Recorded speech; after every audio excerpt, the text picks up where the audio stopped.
All right, welcome back, STEMers. We're now going to work through the exercises. I've decided I'm actually going to break these up into a few videos. So in this video, we're just going to do problems 1 through 5 on page 68. So here we go.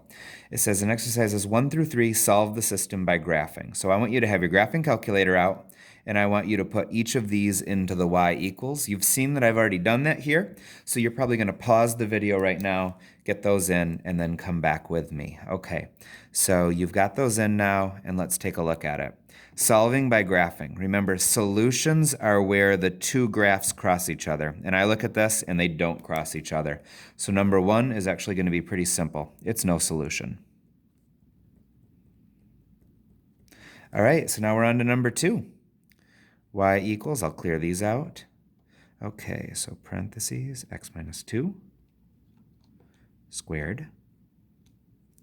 And then the other one is 1/4 x. I'm just going to put 0.25. 0.25x minus 1/2. I'm just going to put minus 0.5 because it's the same thing. All right, let's graph them.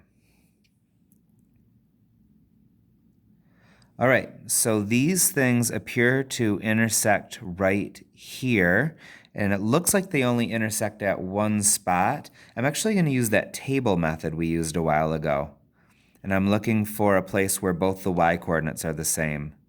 There it is. So at 2, 0, these crisscross. All right, so that's the solution of these. That's the point where they cross. This is actually going pretty fast. Let's go on to number 3. Okay, so now I'm going to clear these out.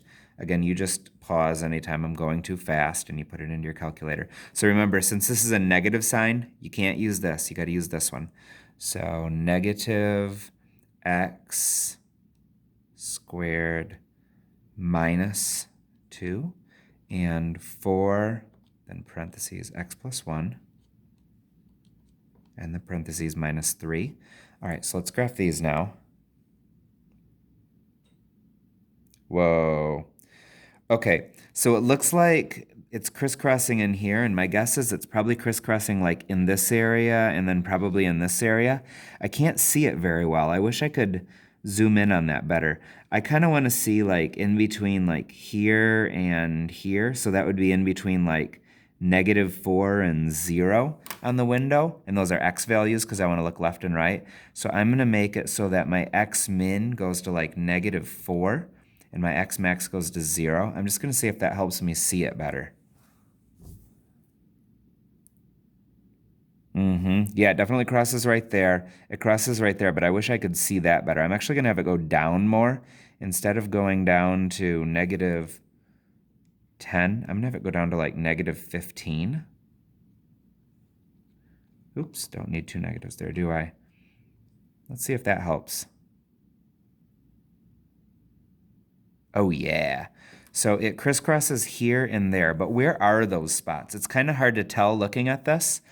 I am going to use a different technique. So do this with me. This is going to help you a lot. So I want to calculate where these two lines intersect so we can use the tools we've used before where we go second calculate, except this time we don't want to find a value or a 0 or a minimum or max. Now we want to figure out where those lines intersect. So I'm going to select this one.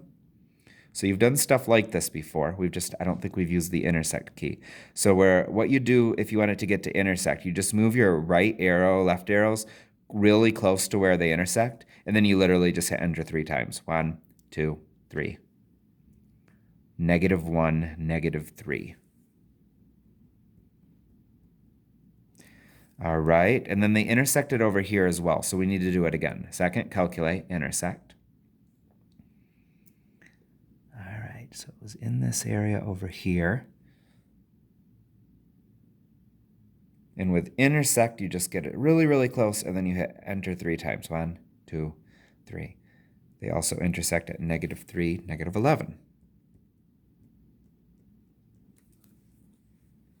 Great. So 1, we were just able to look at the graph. 1, we were able to easily get it with the table. This one was looking a little trickier, so I used the intersect thing. So either way, we graphed them all on here, and then we found our solutions. Okay, let's do these now. Solve by using a graph. So this is the same thing as 1 through 3, except they actually made it even easier because they put the graphs on there for us. So where do they crisscross? Here and here. Those are the solutions. So this one is 2. Well, these are going by 2's down this way, aren't they? These are going by 1's, but these are going by 2's. So the x-coordinate here is 2. The y-coordinate is -2, 4, 6, 8. This is -10. -10. Okay, and then this one is -1, because these go by 1's. It looks like these are going by 2's, so that's the same spot, so -10. All right, so we found the solution to that system. These don't crisscross. When they don't crisscross, again, we just say no solution. I'm just going to put an NS for no solution. You can do the same thing. All right, we're going to call that enough for our next video. In the following video, I will show you how to use the substitutions.